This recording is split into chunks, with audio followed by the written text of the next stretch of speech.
Lueroi's Pokemon Heart Gold and Soul Silver Walkthrough, Part 49. Home sweet home. Yep, so once you defeat the Pokemon League champion Lance, you will find yourself back in your room where you started off the game. So yeah, it's time for the Aftergame, everybody, the highly anticipated Aftergame. And I gotta say, the Heart Gold and Soul Silver Aftergame is like the best Aftergame of any Pokemon game ever. It's fantastic. You get to go explore the entire Kanto region, which is crazy unbelievable. So, yeah, I probably sound like a dork getting all excited over video games. Anyways, our mom said to go visit Professor Elm, so let's go to his laboratory and talk to him. And it sounds so weird if you say Professor Elm's laboratory. It makes it sound like there's crazy experiments going on. But he will give you the SS ticket, and this essentially will get you on the ship that will take you over to Kanto. So, you want to fly over to Vermillion City. If you don't have fly, you're going to have to walk quite a long ways, but luckily we have our Crobat here. So yeah, basically there's a ship over in Vermillion called the Fast Ship, because I couldn't think of anything better than that. And it will bring you to Vermillion City, which is a city from the original games Red and Blue. So yeah, pretty awesome. So yeah, Vermillion City of course has this port down here, which you guys might remember from way back when we first got into Vermillion City. Oh, and check it out, it's Professor Oak! So Professor Oak is here to update your Pokedex, because if we're going to go explore a new region, then we need the National Dex. National Mode pretty much lets you keep track of not just Pokemon from the Johto region, but Pokemon from all regions in the Pokemon world. So yeah, that's pretty nifty. Then Professor Oak is going to go back, and we can continue along. So, the Fast Ship, SS Aqua. I don't know if it's called the Fast Ship or SS Aqua, because I hear both, but whatever, either way. We get to go over here. So this is really similar to the SS Anne from the original games. You'll actually end up, when you get into Vermillion City, it brings you to where the SS Anne used to be. And yeah, then you get this cool animation of the boat sailing off. And we are here on the Fast Ship, if that's what they want to call it. And check it out! Random old dude running into me. Whoa, excuse me, I was in a hurry. My granddaughter is missing! Dude, you're missing your granddaughter? What are you doing? You are the worst grandfather ever. But yeah, you might have guessed it, our goal on this ship is to find the missing granddaughter, because everything is, like, falls into our laps for responsibility. So anyways, right here it's our room. You can go ahead and take a rest in your bed and heal up your Pokemon. There are a lot of trainers on this ship, so you might get banged up a bit. Just come back here, get yourself fully healed. And then you can continue along. So yeah, lots of trainer battles in here, of course. We'll start up here. I just recommend going through all the rooms. Some of them have trainers like this. And yeah, this is a fire breather. Always going to Kanto for fire breathing shows. Well, Kanto never had fire breathers, so that should be interesting. I mean, who let this guy on the ship anyways? He's gonna burn the place down, then we'll just all drown. I mean, there's no way this guy would get through airport security, but he somehow gets... Well, I guess Pokemon doesn't even have security, because it's not like there's any bad guys. Well, other than Team Rocket, but, you know, Team Rocket... I mean, Team Rocket always finds a way to, like, sneak into places, and no one even does anything about it. Like, Team Rocket could, like, be on this boat, and no one would even care. Alright, we're learning Discharge. That is a pretty good Electric-type move, and it's a heck of a lot more accurate than Thunder. So I will get rid of Thunder once and for all. And use Discharge, which is a lot more reliable. I haven't decided yet. I might end up putting Thunder back on. And I might use like the Rain Dance combo with it, which works kind of well, especially with Surf, but yeah. Lantern's already at level 40, which is definitely ahead of the rest of the pack. But yeah, of course Lantern took down Lance on its own, because Lantern's just that awesome. But you know what? I should finally give Lantern a break. I don't even know why I'm still using him right now. Or I don't know why I'm using her right now. Don't forget, Aquavolt is female. Like it makes a difference. But someone will bring it up in the comments, so I might as well fix my mistake now. Yeah, let's try Rocky out, because... You know what? Rocky can get up some levels. And you're gonna use Quick Attack. Dude, you're a fire breather. Hit me with a fire attack. Yeah, let's use Earthquake. Actually, realistically, if we used Earthquake on a ship out in the middle of an ocean, we would all be screwed. We would all die. The boat would just, like, split in half and we'd all sink. It'd basically be like the Titanic, but this isn't the Titanic, this is Pokemon. Well, actually, in the anime, they kind of tried to copy the Titanic, but I don't know, that was just stupid. Especially because in that episode, Ash gave up his Butterfree. Like, what are you thinking? Don't just give up your Butterfree. Anyways, yeah, I don't know why Ash always gets rid of his Pokemon, but we're not going to get rid of our Pokemon because I like everyone on my team. Especially Golem, and we're going to keep him up front. Nothing in there. I don't know why there's just, like, 2 beds, like, right next to each other like that. That's kind of weird. And, oh, check it out. Sailor sleeping. Oh, what? I'm awake, of course. And he just dozes back off. Yeah, this dude's slacking. He's supposed to be working, but instead he's sleeping, so we'll actually be seeing him later on. He comes into play shortly after this, actually. Whoa, and this dude's already battling me. This dude has a massive head, if you actually look at him like that. That's just weird. I never even realized that. Oh, and now he all of a sudden has a little boy dressed like Pikachu on his back. Alright, so he's got a Delibird. I don't know why in the world you would want to use a Delibird. Delibird is just so bad. And it's 4 times weak to Rock-type moves. And if you're 4 times weak to Rock and you're facing a Pokemon named Rocky, you know you're in trouble. So, yeah, Delibird goes down pretty easily. And Rocky's at level 38, which means I'm going to learn the move Explosion! Explosion is basically the same thing as Self-Destruct, only it's a lot more powerful. So if you have Self-Destruct, get rid of it for Explosion. Don't be stupid and have Self-Destruct and Explosion. You only need 1 move that will kill yourself because you're only going to use it once. So yeah, teach yourself Explosion. It's a pretty nice move. Yeah, especially in those tough battles like gym fights and stuff, that can come in handy. Anyways, let's put Herbie up front. Actually, you know what? Let's put Herbie and Rocky up here. Because this is going to be a double battle, so let's just fight with both of them. Anyways, 2 of these little twins. You think I'm a baby? That's not a nice thing to say. Well, I mean, sorry, you look like a baby to me. Okay, maybe you're like 5 years old, but whatever. Twins Meg and Peg, with matching names, and Teddiursa and Pampy. Isn't that cute? Matching names and Pokemon from the same route. Anyways, let's try Petal Dance. Petal Dance actually chooses a random target in double battles, so I guess it's going to hit... I don't know which one it just... Oh, it's Teddiursa. Alright, whatever. I tried using Rock Blast on Teddiursa, so I guess I'll hit Phanpy and do, like, very tiny bits of damage. Or I'll just miss, that's fine. Alright, Charm. That's going to, lower my attack. And it doesn't really matter, because you're going to die from a Petal Dance. And there we go, so not a tough battle at all. I mean, all the trainers on this ship are pretty much in the level 30s, maybe like a couple at level 40s, so it's not supposed to be anything that challenging. When you actually get to Kanto, you're going to find some challenging trainers. Mainly the gym battles. I mean, in the original Gold and Silver, the level of difficulty for the Aftergame was terrible. Like, it was so easy, it wasn't even like a challenge at all, but they actually fixed that in Heart Gold and Soul Silver, which is pretty awesome. Oh, check it out, a Hiker. I actually couldn't tell who was in here before because it was all blurry. Anyways, yeah, Hiker. Did he just say, "Are you alone? Let's battle"? That just sounds, like, weird. Like, "Are you alone?" Like, if that's the first thing a guy says to you, "Are you alone?" Like, right when you walk into his room, that's just kind of creepy.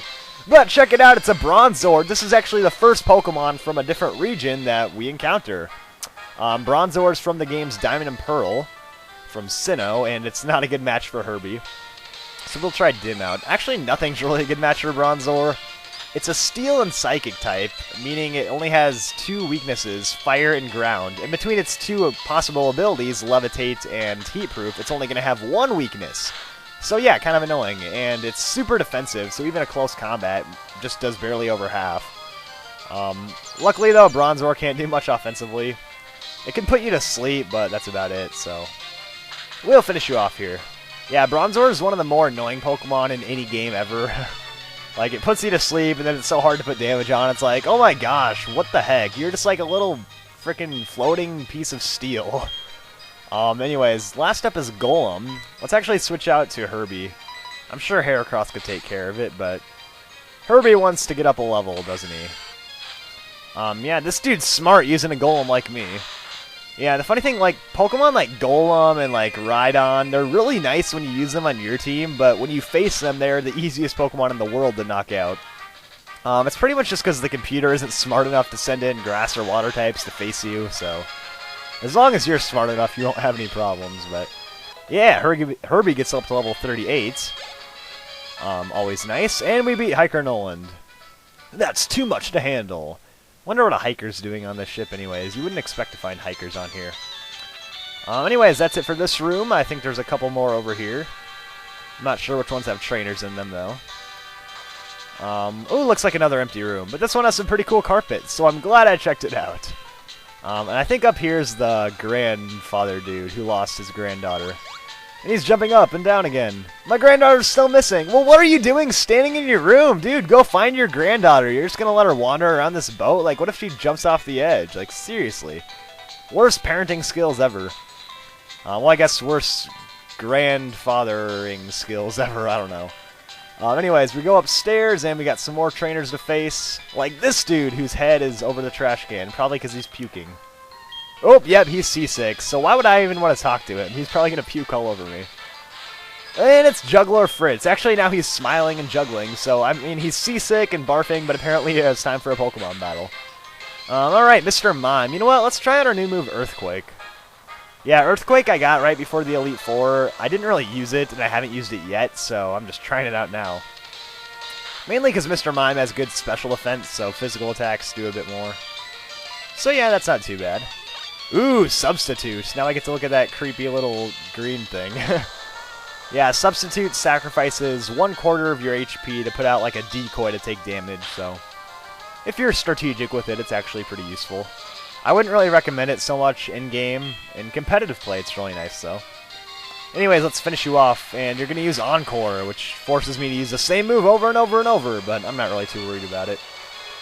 So, Mr. Mime goes down. Mr. Mime is one of the creepiest Pokemon ever. Like, it just looks like a creepy, demented clown type thing. I don't know, it just always creeps me out. And next up is Magmar. Actually, you know what? Let's be gutsy and stay in and try to beat a fire type with our grass type. Because one of the main reasons I got Earthquake was to handle fire types, so we might as well try it out. And I guess this dude's not even going to hit me with a Lava Plume, just going to use Feint Attack, so whatever.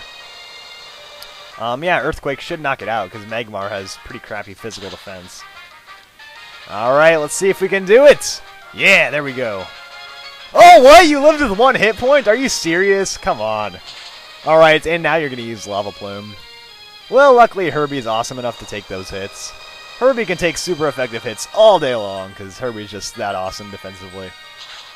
Yeah, and we'll finish you off here. So Magmar goes down, and I forget if this dude has another Pokemon or not. I think he does. Ooh, I'm a choke. Alright, let's switch out this time. Just because I'm stuck on Earthquake from that Encore, and I don't want to deal with Machoke killing me, so... Yeah, we'll go over to Batman, who's proved himself worthy enough to take on Machokes. Because he pretty much dominates them every time. Yeah, flying super effective, and I resist fighting moves, and they only do 1/4 damage. Oh, you're going to use Seismic Toss. Yeah, because of Machoke's no-guard ability, it never misses, which means he can hit me with Seismic Toss while I'm flying, which makes absolutely no sense. I mean, you're seriously going to grab me and toss me while I'm flying high up in the air. Really just makes no sense, but whatever. It's not supposed to make sense. This game is not supposed to ever make sense. Why haven't I figured that out yet? Alright, so not only were you seasick and puking, but now you have been defeated, so I hope your life is even worse now. Alright, so there's another room over here. I think we can fight a trainer. Ooh, it's a sailor. Alright, let's battle. Nothing beats a battle when I'm on my break. Oh yeah, so if you're on your break, then that other guy's definitely not supposed to be sleeping. There shouldn't be 2 sailors on break at once. Anyways, it's another brand new Pokemon. This is Makuhita from the 3rd generation. You know, the game's Ruby and Sapphire. Of course, I used one on my team when I did a walkthrough for that game. But yeah, we're going to use Petal Dance. And he used the move Endure, which guarantees that he will live the hit. So he's going to hang on with 1 little hit point. But yeah, we'll finish him off either way. Makuhita is so weird. It just has, like, the top of his head is just tied in a knot. Like, what the heck? But anyways, Herbie's going to take him out. And I'm confused, which is not fun. So let's switch out. We got Eradicate, so let's try Heracross. Heracross has been known to dominate Eradicates. And pretty much any other normal type. So yeah, Eradicates, you can probably go down from a Brick Break. But yeah, the cool thing about seeing new stuff in the Kanto region is that you're actually going to see more unique trainer battles. Like, you're not just going to see the same stuff over and over. You get cool stuff like Makuhita every once in a while. So, you know, it's not the typical stuff you've been seeing all throughout the game. So it's kind of like a whole new experience, really. And that's Sailor Jeff. Apparently his break is over. Anyways, so you might be wondering where you're supposed to go, because this guy's not going to let you through. If you listen to what he says, though, he says he doesn't know where his buddy is, and I think I know who he's talking about. He wants us to find his little friend, his other sailor. So I think he's talking about this guy in here. Let's switch up my team really quick. Kind of want to get everyone up front, so let's try Crobat. Crobat hasn't been up front yet on the ship. But yeah, this sailor who's sleeping in here apparently is supposed to be doing his job, so let's go wake him up. Yeah, buddy, what are you doing? Sleeping on the job. Then he freaks out. He's like, what? I wasn't asleep. Show some respect. And then he says some funny stuff like, I resent your implication. Like, dude, settle down. Just get back to work. But then he's going to challenge you to a battle. So yeah, Sailor Stanley's got him a chop. Ooh, I'm so scared of him a chop. Anyways, let's use Fly. Oh yeah, and I forgot this thing has the no guard, so it's actually going to be able to hit me. Wake up slap! Like, really? I'm flying up in the air and you still hit me with a wake up slap. Like, does Machop have magical invisible wings that can just, like, fly up and slap me in the face? This game just never fails to amaze me with crazy things that happen on a daily basis. Anyways, next up is Psyduck. Of course, because sailors like to use water types. I get that sailors use water types, but I never really understood why they use fighting types. Maybe it's because sailors are supposed to be, like, all tough and stuff. I don't know. Anyways, we'll take care of this thing pretty easily.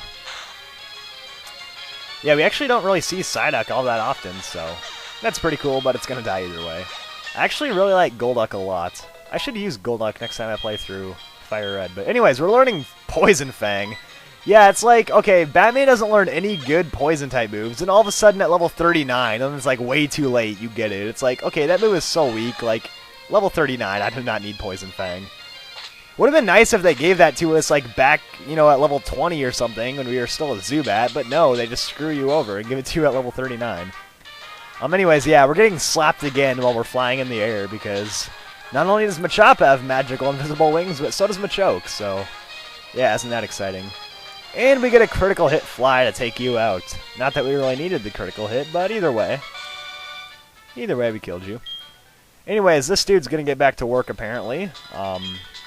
Ooh, losing to me has really woken him up now, so he's going to get back to work. That's right, you should never be sleeping on the job. That's the kind of stuff that gets you fired. Anyways, now that you've defeated him, you can actually move on to this other section of the boat. And let's quickly switch up my team one more time. I want to put Heracross up front. Kind of want to get everyone some action up in the front of the team here, so. Now we got Heracross, and I think that's everyone on our team, so. Yeah, now you can get through. And he's like, yeah, I yelled at him so he'll quit slacking off. Good, he got in trouble for all those shenanigans. Yeah, over here's the engine room, I guess. And check it out, we got a little girl. I'm so bored, want to battle? Now you're probably thinking like, oh, is this the little girl that, you know, the grandfather lost? But no, it's not. I mean, it would have made sense if that was the case. But no, this is just some random girl who's back here in the engine room. Like, what the heck is that about? Always confused me. Anyways, let's use close combat on her Seeking. And that should take it out. Whoa, you actually lived. Alright, since when is Seeking actually good? And my defenses got lowered, so Waterfall will actually do quite a bit, but, yeah, it's so weird. It's like, why is there a little picnicker girl roaming around this part of the ship on her own? Makes no sense to me. And you're actually going to find that there's not one, but two little girls on the side of the ship, because this is actually kind of where you find the missing granddaughter, so. Yeah, for some reason, that sailor who's supposed to be blocking the entryway just let two little girls wander off in here.